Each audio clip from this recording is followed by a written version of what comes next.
नमस्कार दोस्तों आज मैं आप लोगों को एक ऐसी कथा सुनाऊंगी जिससे आपको पता चलेगा कि किस कारण से औरतें गर्भवती होती हैं। ये किसी का श्राप था या यह भगवान का दिया हुआ वरदान है।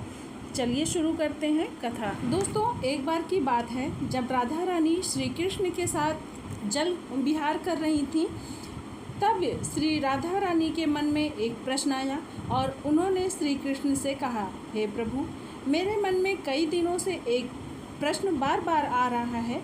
आप कृपा करके इस प्रश्न का उत्तर देकर मेरे मन को शांत करें। तब श्री कृष्ण ने मधुर मुस्कान से कहा, हे राधे, आपके मन में जो भी प्रश्न बार बार आ रहा है और आपको व्यथित कर रहा है, निसंकोच होकर आप मुझसे पूछें, मैं आपके प्रश्नों का उत्तर जरूर दूंगा। तब राधा रानी कहती हैं, हे कृष्ण, मेरा प्रश्न यह है कि किस श्राप के कारण महिलाओं को गर्भवती होना पड़ा तथा केवल स्त्रियों को ही गर्भवती क्यों होना पड़ता है। प्रभु, ऐसा भेदभाव क्यों होता है। तब भगवान श्री कृष्ण कहते हैं, हे देवी, आज आपने जो प्रश्न किया है वो बहुत ही उत्तम है। मैं आपको इसका उत्तर अवश्य दूंगा।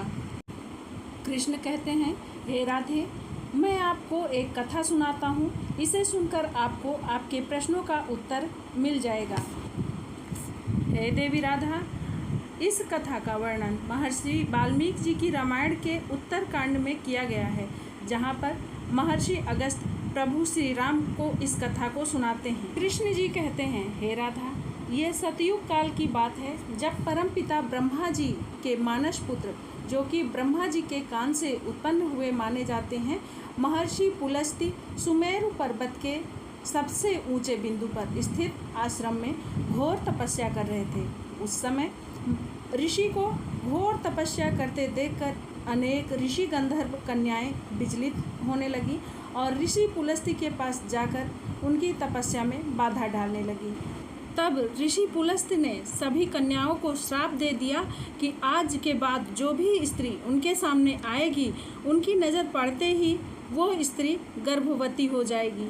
भगवान श्री कृष्ण कहते हैं, हे राधा, जब उन गंधर्व ऋषि कन्याओं ने ऋषि की बात सुनी तो वे डर गईं और वहाँ से भाग गईं। किंतु ऋषि तृणबिंदु की पुत्री को ऋषि द्वारा दिए गए इस श्राप के बारे में कुछ भी पता नहीं था। इसलिए एक दिन वो अपनी सहेलियों को ढूंढते हुए अनजान में वो ऋषि पुलस्त्य के सामने जा पहुंची। ऋषि पुलस्त्य जी उस समय वेदों का पाठ कर रहे थे। ऋषि पुलस्त्य जी ने जैसे ही नज़र उठाई, उनके श्राप का असर हुआ। देखते ही देखते उस कन्या के शरीर का रंग पीला पड़ने लगा और उसके शरीर में गर्भवती स्त्री के लक्षण दिखाई देने लगे और वो गर्भवती हो गई। अपने शरीर में हो रहे इस परिवर्तन को देखकर ऋषि कन्या घबरा गई और वो भागकर अपने पिता के पास गई। दोस्तों, अपनी कन्या की ऐसी हालत देखकर ऋषि तृणबिंदु को बहुत दुख हुआ और उन्होंने अपनी ध्यान की शक्ति से सारी घटना को जान लिया और उसके बाद वे अपनी कन्या को साथ लेकर ऋषि पुलस्त्य के आश्रम गए और उन्होंने विनय पूर्वक ऋषि पुलस्त्य से कहा, हे मुनीश्वर, आपको मेरा नमस्कार है। मेरी पुत्री अनजाने में आपके पास आई थी, किंतु ये संसार की पहली स्त्री है जो आपके श्राप के कारण गर्भवती हुई है। मेरा आपसे निवेदन है कि आप इसे अपनी पत्नी के रूप में स्वीकार करें। ये सभी गुणों से संपन्न है और अनजाने में ही आपके श्राप से पीड़ित है। हे ऋषि, मैं आपको विश्वास दिलाता हूँ कि यह आपके साथ आपके आश्रम में रहकर आपकी सेवा भी करेगी। दोस्तों, ऋषि तृणबिंदु जी के आदरपूर्वक विनती और निष्पाप बिंदुसरा को मिले श्राप से ऋषि पुलस्त्य को बहुत दुख हुआ और उन्होंने ऋषि तृणबिंदु को प्रणाम किया और उनकी पुत्री बिंदुसरा को पत्नी रूप में ग्रहण करने का आश्वासन भी दिया।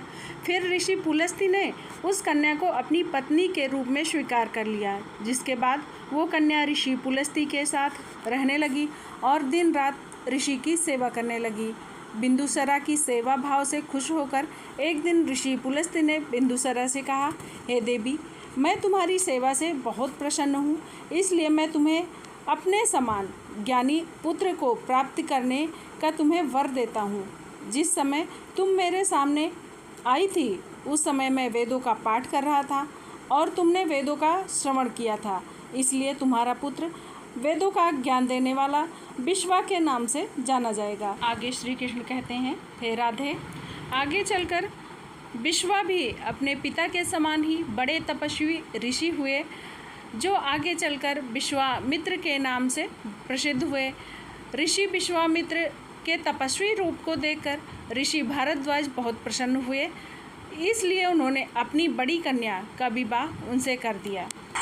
आगे चलकर विश्वामित्र को एक सुंदर, गुणवान, बलवान पुत्र प्राप्त हुआ, जिसका नाम श्रवण रखा गया। इन्हीं श्रवण का एक नाम कुबेर भी है। फिर श्री कृष्ण कहते हैं, हे राधे, ये तो आपके पहले प्रश्न का उत्तर था। दूसरा प्रश्न आपने किया था कि क्या स्त्री ही गर्भ धारण कर सकती है, तो सुनो। नारी के समान पुरुष भी अपने दिव्य तेज से गर्भ धारण कर सकते थे, किंतु हे प्रिय, एक स्त्री को संसार की दिव्य शक्ति स्वयं परमपिता ब्रह्मा जी ने प्रदान की है और एक स्त्री की रचना करने में उन्हें कई गुना अधिक समय लगा था।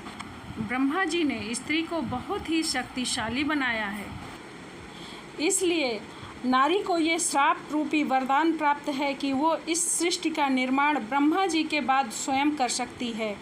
तो दोस्तों, ये थी स्त्री के गर्भ धारण करने के पीछे की कथा। उम्मीद करती हूँ आप लोगों को ये कथा अवश्य ही पसंद आई होगी।